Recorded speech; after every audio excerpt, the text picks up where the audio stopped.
আজিকর medical college এবং হাসপাতালে তরুণী চিকিৎসকের মৃত্যুর ঘটনার প্রতিবাদে পানিহাটির বাসীদের পক্ষ থেকে এদিন এক ধর্ণা মঞ্চের আয়োজন করা হয়। এদিন পানিহাটি এইচবি টাউন মোড়ের কাছে ধর্ণা মঞ্চের আয়োজন করা হয়।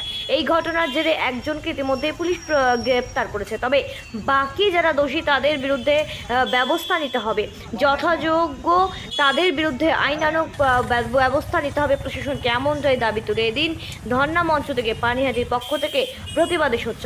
এমনকি পথ চলতি মানুষদেরকেও একটি করে কালো ব্যাজ পরিয়ে দেওয়া হয় এই ধর্ণা মঞ্চের বিক্ষোভকারীদের পক্ষ থেকে। এবং পানিহাটিবাসী এখানে বিভিন্ন রাজনৈতিক প্রতিদ্বন্দ্বিতার ঊর্ধ্বে গিয়েই এই দিন পানিহাটির মানুষেরা একজোট হয়ে এদিন এই পানিহাটির এইচবি টাউন মোড়ে সেখানে তারা প্রতিবাদে সামিল হন এবং সেই ধর্ণা মঞ্চের মধ্যে থেকে একটাই তারা আওয়াজ তুলতে থাকেন, উই ওয়ান্ট জাস্টিস।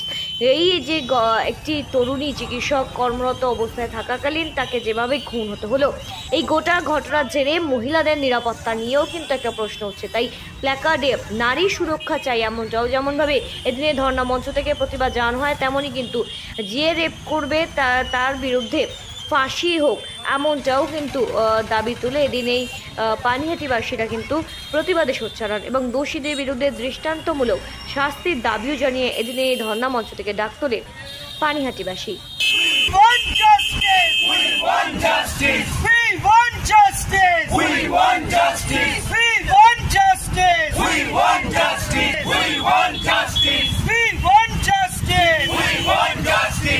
বিচার চাই, সঠিক তদন্ত করে সব দোষীদের যত দ্রুত সম্ভব অ্যারেস্ট করে তাদের দৃষ্টান্তমূলক শাস্তি দিতে হবে, যেন এ ধরনের অপরাধ আর এই বাংলার মাটিতে না হয়।